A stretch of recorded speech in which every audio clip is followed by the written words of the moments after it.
Hello children, in the previous lecture I discussed question number 1 to 8 asked in your PT1 exam, and today I am going to discuss question number 9 onwards. So in question number 9 you have a diagram, so let us draw a diagram.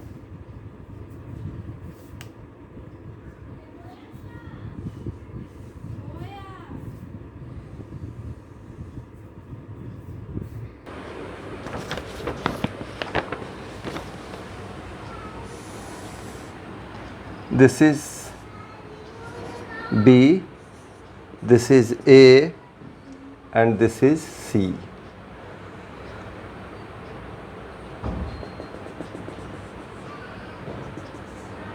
And this point is D.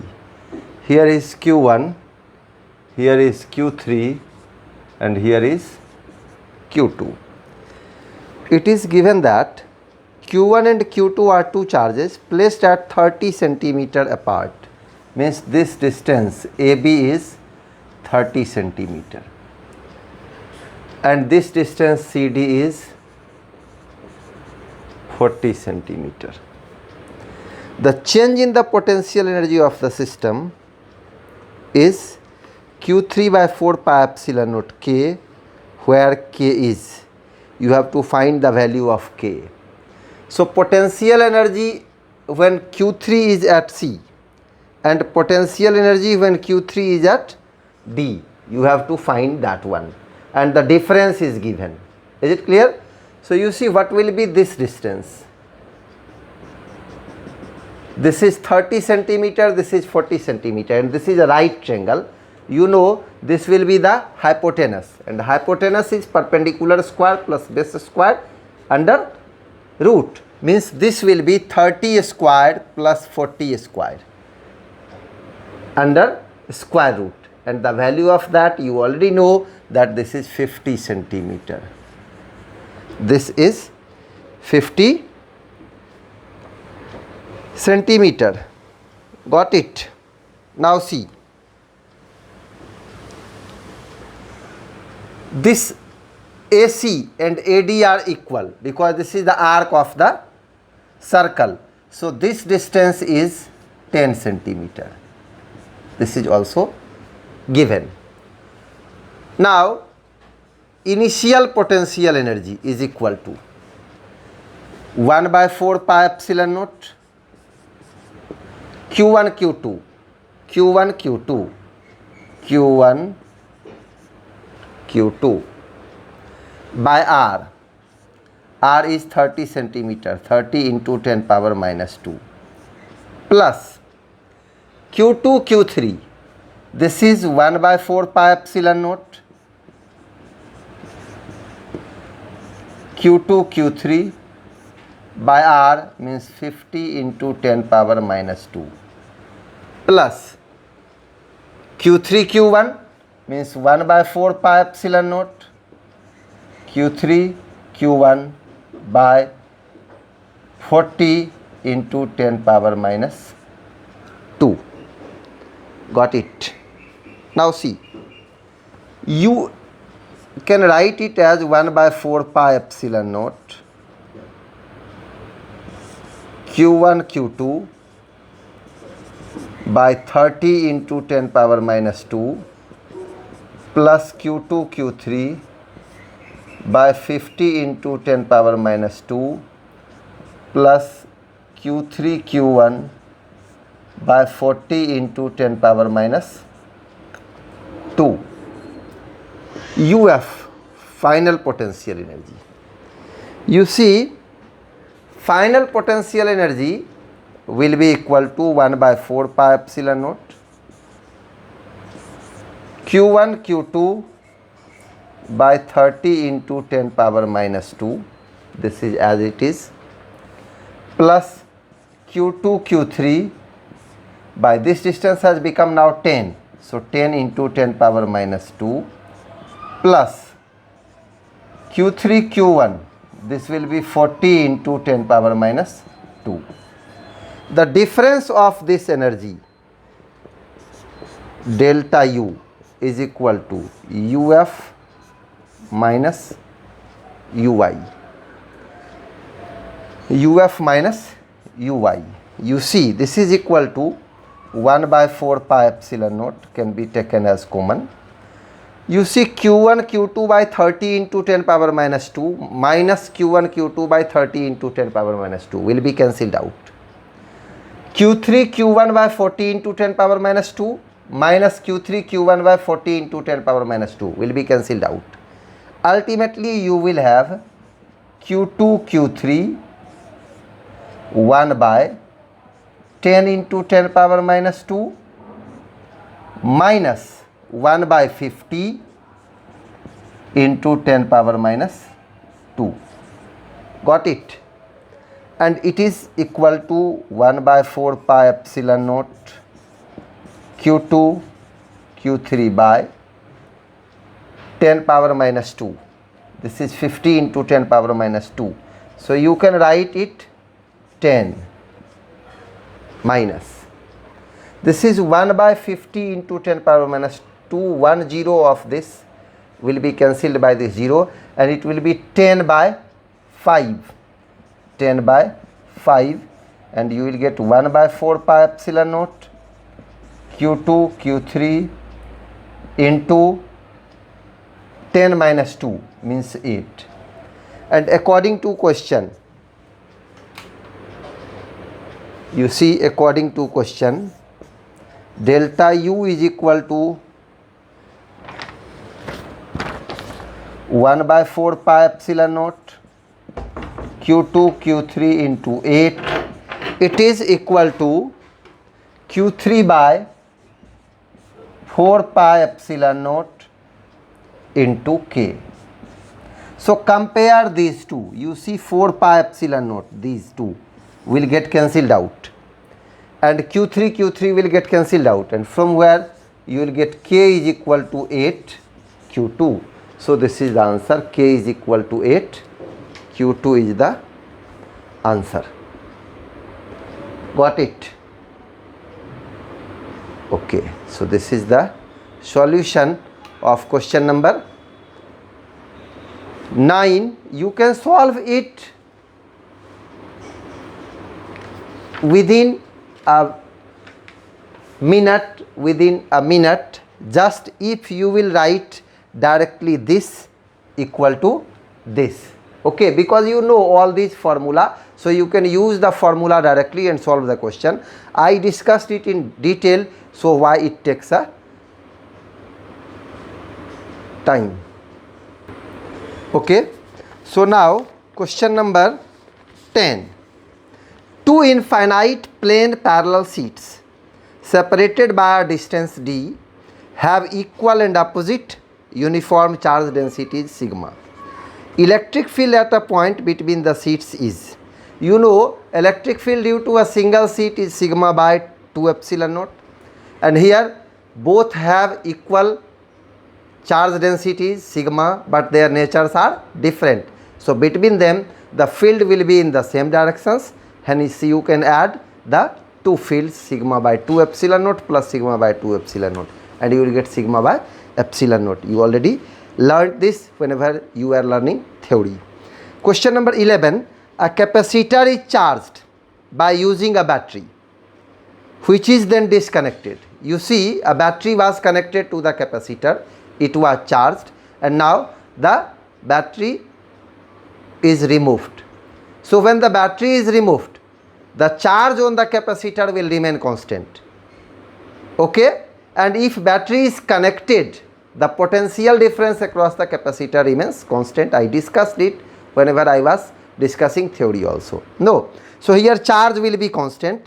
A dielectric slab is then slipped between the plates, which results in, you see, as soon as the dielectric slab will be inserted, charge will remain constant, but V will change, and you know Q is equal to CV. Q is constant, V is changed, so C will change. Okay, only charge will remain constant. So the answer is decrease in the potential difference across the plates and reduction in the stored energy, but no change in the charge on the plates. This is the answer. Question number 12. 8 drops of mercury of equal radii possessing equal charges combine to form a big drop. Okay, you have 8 drops. So you should combine the volumes of the 8 drops and you will get a new drop. That drop will be bigger than the given drops. So by equating the volume of 8 drops to the volume of a big drop, you can find the radius of the bigger drop. Okay? And if you will find the radius of the bigger drop, you can find the capacitance of the bigger drop. Why? Because you know capacitor is capacitance C is equal to 4 pi epsilon naught R. So radius will increase, means capacitance will increase. Okay, and you can find the value. Actually this is 2 times. Question number 12, answer is C. You can find the value. Question number 13. The capacity of a parallel plate condenser depends on, there are 4 options: the type of metal used, the thickness of plates, the potential applied across the plates, the separation between the plates. You know C is equal to epsilon naught A by D. Okay, so here only D, means separation between the plates will affect the capacity of the condenser. So the answer will be option D, the separation between the plates. Question number 14. The expression for the capacity of the capacitor formed by compound dielectric placed between the plates of a parallel plate capacitor as shown in the figure. You see the 3 capacitors with dielectric slabs K1, K2, K3 are in series combination. So you find the capacitance of the 3 capacitors individually and then find the equivalent capacitance in series combination, and you will get the answer as A, option A, epsilon naught A by D1 by K1 plus D2 by K2 plus D3 by K3. Got it? Okay. Question number 15. 4 plates of the same area of cross section are joined as shown in the figure. The distance between each plate is D. The equivalent capacity across A and B. You can see the question that the 2 are, let us draw the diagram. You see this is a plate, this is another plate, this is 3rd plate and this is the 4th plate. These 2 are connected together and these 2 are connected together. This is A, this is B. This distance is D. This is also D. This is also D. And plate area is A. Plate area is A. Got it? You see these 2 plates are at different potentials. So they form a capacitor. These 2 are at different potentials. So these 2 form a capacitor. And again these 2 form a capacitor. So there are how many capacitors? 3 capacitors. 1, 2 and 3. One plate of this capacitor and this capacitor are connected at A. And other plate of this capacitor, you see, this capacitor you see and this capacitor you see are connected at B. So all the 3 capacitors are connected in parallel. So at first you find the value of the capacitance of a capacitor and then find the equivalent capacitance, suppose keeping them in parallel. Okay, so can you get the final value? Okay, the answer is B. Answer is B, means 3 epsilon naught A by B. After then, question number 16 we have, in the circuit shown in the figure, The potential difference across the 4.5 microfarad capacitor is, you have to find the potential difference across 4.5 microfarad. You see, you have the diagram like this. This is 4.5 microfarad.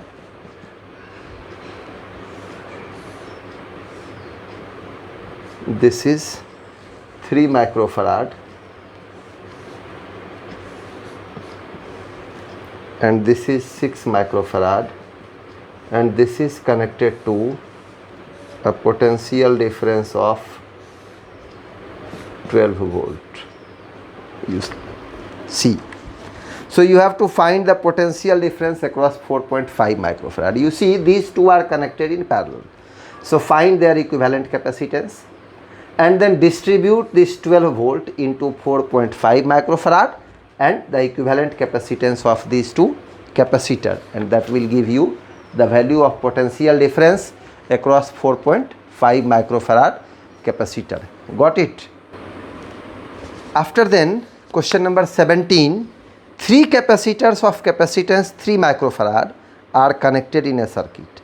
Then their maximum and minimum capacitance will be, you know, the capacitance gets increased if the capacitors are connected in series. So you connect all the 3 capacitors in series, that will give you the maximum value of the capacitance, and then connect all the 3 capacitors in parallel, that will give you the minimum value of capacitance. I discussed it whenever I was discussing the combination of capacitor. So answer will be 9 microfarad and 1 microfarad, that is option A. After then you see question number 18. 2 point charges plus Q and minus 2Q are fixed on the x-axis at positions A and 2A from the origin respectively. At what positions on the axis the resultant electric field is 0? This is also an easy question. I discussed it whenever I was taking theory classes, so you can solve it easily. Question number 19. The example of non-ohmic resistance. This is just memory based question. Copper wire, carbon resistance, diode and tungsten wire. You already know that diode is a non-ohmic resistance. Resistances are of two types, ohmic and non-ohmic. Non-ohmic resistance which doesn't follow Ohm's law, and ohmic resistance which follows Ohm's law. Okay. Question number 20. When there is an electric current through a conducting wire along its length, then an electric field must exist. Whenever an electric current is set up, is allowed to pass through a conductor, you know there is a potential difference across the two ends of the conductor, and due to that potential difference an electric field is set up inside the conductor which causes drifting in the free electrons. Okay, and that drifting of free electrons is the responsible factor due to which current starts flowing. Got it?